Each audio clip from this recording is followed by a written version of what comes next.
Hari dia. Sedap. Dia punya visual sedap, kita rasa. Madras Cafe. Sorry.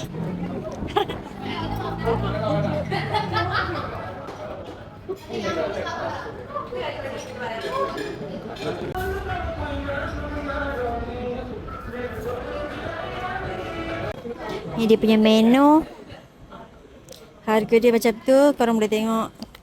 Tukar sendirilah. Okay.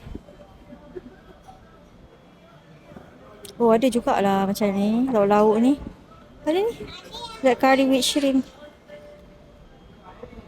Nasi goreng telur. Ni omelette. Yang ni kailan ikan masin. Tom yam ayam. Omelette lagi. Ni air kita orang lah. Jus orange. Mango dengan watermelon.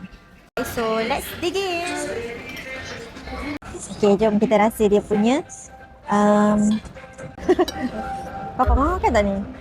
Weh, omelette dia, dia letak, nampak tak? Dia letak sayur. Nak ke? Udang kari dia. Sedap. Dia punya visual sedap, kita rasa. Tom yam ayam. Tom yam ayam. Thailand. Dah habis dah makan. Bismillahirrahmanirrahim. Let's eat.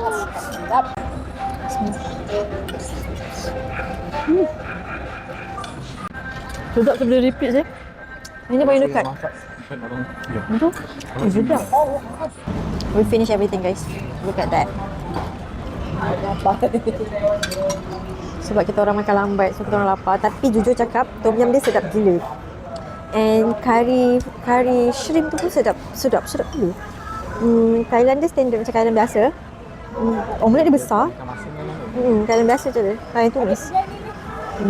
Lepas tu, air okey. Overall okey lah, sedap. Korang boleh try kat sini. This is it. 1170 baht. Berapa ni? Itu dalam 15.